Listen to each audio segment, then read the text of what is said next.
Seorang lagi ahli parlimen sokong Datuk Seri Anwar. Posmen dituduh bunuh bela. Sabah denda lelaki yang goda isteri orang.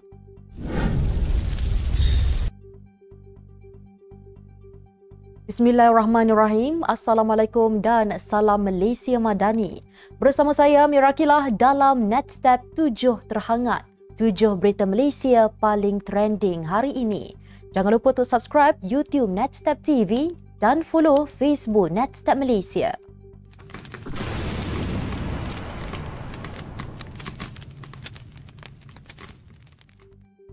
Istana Negara telah membuat laporan polis terhadap Cikgu Bad atau nama sebenarnya Badrul Hisham Shahrin berhubung dakwaan bahawa 3 wakil Perikatan Nasional dipanggil menghadap Yang di-Pertuan Agong semalam. Laporan tersebut dibuat oleh Pegawai Perhubungan Akhbar Istana Negara Muhammad Husni Yusof di Balai Polis Travers.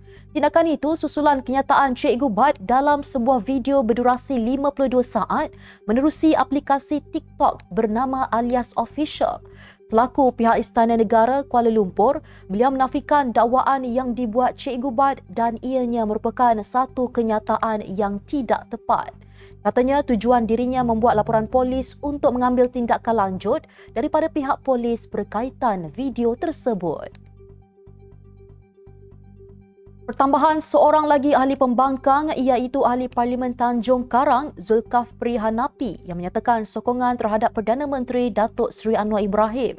Katanya pengisytiharan sokongan kepada Perdana Menteri ke-10 adalah tanpa sebarang paksaan dan tekanan daripada mana-mana pihak dan beliau lakukan dengan sepenuh hati untuk kepentingan penduduk Tanjung Karang. Keputusan itu jelasnya bertujuan memastikan nasib dan pembangunan penduduk di parlimen yang diwakilinya terus terbela dan akan mendapat pelbagai manfaat termasuk peningkatan infrastruktur dan keperluan setempat. Bagaimanapun, Zulkafli menegaskan pada masa yang sama beliau masih setia kepada partinya Bersatu. Sebelum ini, 5 ahli parlimen Bersatu telah mengisytiharkan sokongan iaitu Syed Abu Hussein Hafiz, Zahari Kecik, Muhammad Azizi Abu Naim, Iskandar Zulkarnain Abdul Khalid serta Dr. Suhaili Abdul Rahman. Seorang posmen dihadapkan ke Mahkamah Magistrate Batu Pahat pada Rabu atas pertuduhan membunuh seorang ibu tunggal, Mila Syamila Samsusah atau Bella bulan lepas.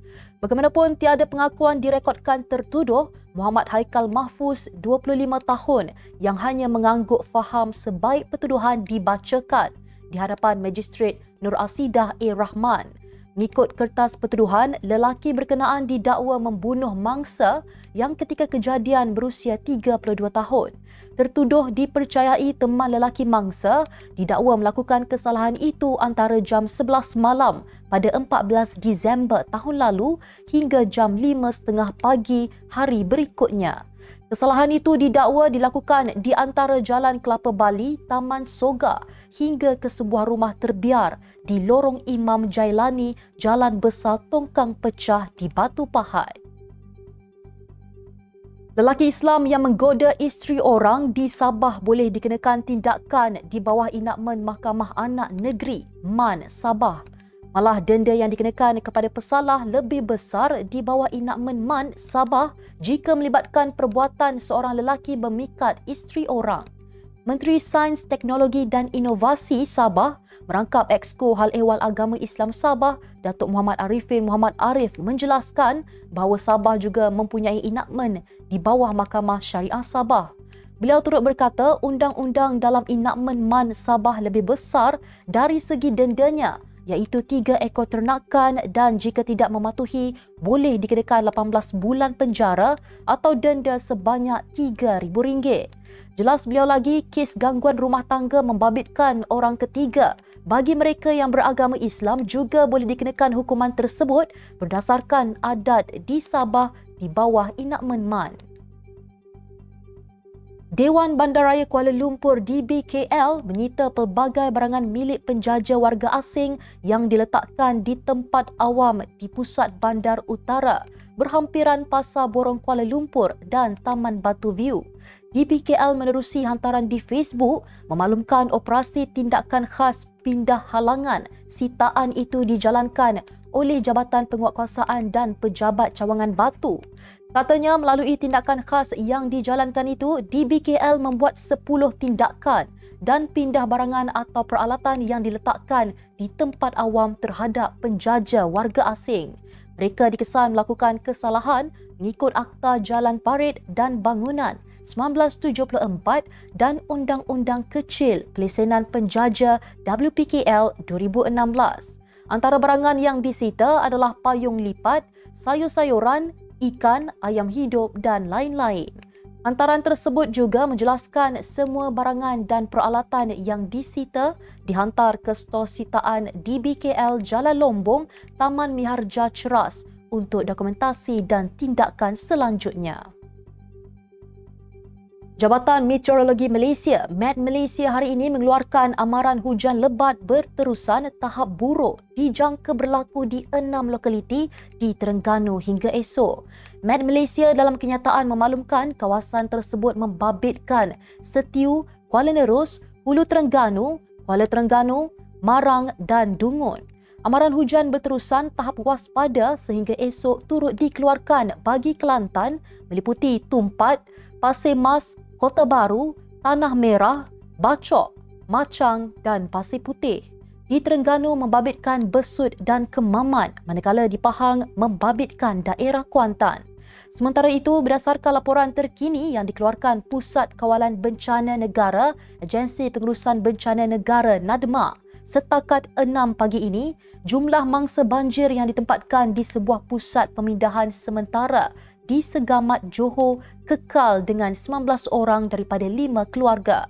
Mengenai status stesen telemetri Jabatan Pengairan dan Saliran pula, beberapa sungai di Pahang, Perlis, Sabah, Sarawak dan Terengganu berada di paras bahaya. Pelakon Syukri Yahya memaklumkan selepas ini akan lebih berhati-hati dan meneliti terlebih dahulu sebelum bersetuju untuk melakonkan mana-mana edingan dalam drama atau filem yang berpotensi mencetuskan kontroversi.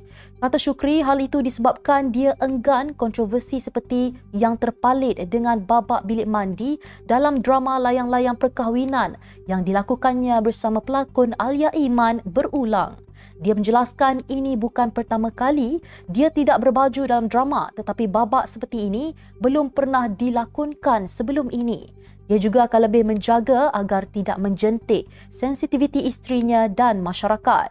Syukri mencetuskan kontroversi selepas babak tersebut yang dirakam di bilik mandi tular dan mengundang kecaman di media sosial. Sekian sahaja 7 terhangat hari ini. Jangan lupa bersama saya setiap hari pada waktu yang sama untuk ikuti 7 berita Malaysia paling trending hanya di 7 terhangat. Follow Facebook Netstar Malaysia dan subscribe YouTube Netstar TV. Netstar Malaysia menjangkau informasi, mengorak inspirasi. Saya Amira Akilah. Assalamualaikum dan salam sejahtera.